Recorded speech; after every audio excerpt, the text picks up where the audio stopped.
네, 안녕하세요. 저번 시간에는 구속의 적부심사, 구속 적부심사를 했는데 이번 시간에는 보석 해보겠습니다. 보석 같은 경우에는 이제 구속 집행정지의 요건 중에 하나인데 구속 집행정지.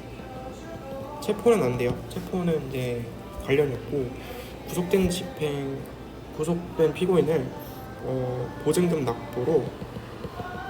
보증금을 납부하는 조건으로 석방시키는 게 보석입니다. 이제 보석 결정은 법원이 하는데 실질적으로는 이제 구속 집행정지에 해당하고 집행정지 그러니까 정지거든요.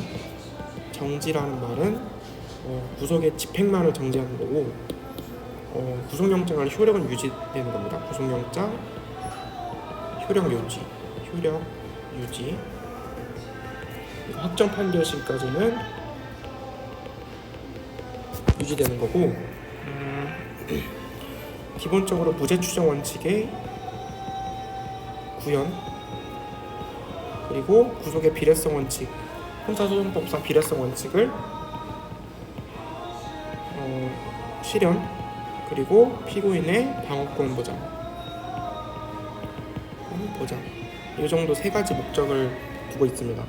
일단 보석 같은 경우에는 두 가지가 있거든요. 필요적 보석이 있고 임의적 보석이 있는데 필요적 보석 같은 경우에는 제외 사유가 없으면 무조건 해야 되는 거고요. 제외 사유 없으면 없는 한 보석 허가. 근데 제외 사유가 있어도 상당한 이유가 있으면 그러니까 제외 사유 해당하여도 상당한 이유가 있다고 법원이 판단하면 법원의 직권 혹은 청구권자의 청구에 의해서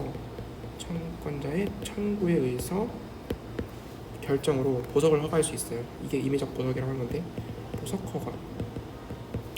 일단 청구는 누가 하느냐. 기본적으로 피고인이 할 수 있고 그리고 피고인의 변호인도 할 수 있고요. 그리고 피고인의 법정 대리인 같은 경우에는 이제 미성년자라든가 아니면 금지산자, 한적지산자 같은 경우에 해당하겠죠. 아니면 배우자, 아니면 직계 친족, 형제 자매, 그리고 동거인, 고용주도 할 수 있습니다. 고용주 이렇게 4, 5, 6, 7, 8, 9 9명의 사람이 필요적 보석을 신청할 수 있고 청구할 수 있고 신분은 수소보건이 하고요. 결정은 두 가지가 있겠죠. 기각할 수 있고 그리고 허가할 수 있겠죠. 허가하면 이제 보석이 집행되는 거니까 그러면 이제 구속이 취소가 되겠죠. 취소가 되는 게 아니고 구속이 효력의 정지가 되겠죠. 그러니까 제외 사유 해당 안 하거나 제외 사유 해당하더라도 이유가 있으면 이게 허가해야 됩니다. 허가해야 되고 만약에 부적법하거나 이유 없으면 기각할 수 있는데 이건 항고할 수 있습니다. 항고. 집행 같은 경우에는 선이행 후 석방의 원칙이거든요. 그러니까 일단 보증금 납입을 해야 돼요. 보증금 납입하고 보증금 납입 서약서 그리고 약정서를 내야 돼요. 그리고 출석 보증서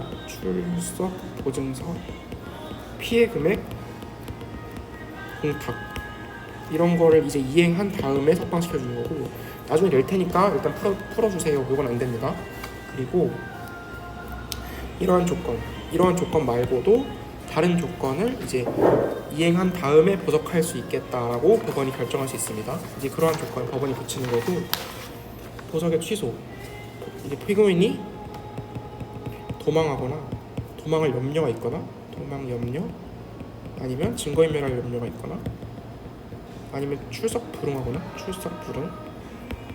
아니면 피해자한테 가해할 염려가 있거나 아니면 참고인한테 가해할 염려가 있거나 아니면은 조건 위반이 있는 때 등등등 이러한 때에는 쏠게요. 피해자 가해 염려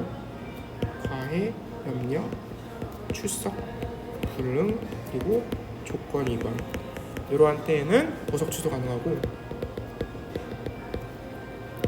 취소와 동시에 구속영장 효력이 부활합니다. 그리고 검사가 피고인을 재구금해요. 네.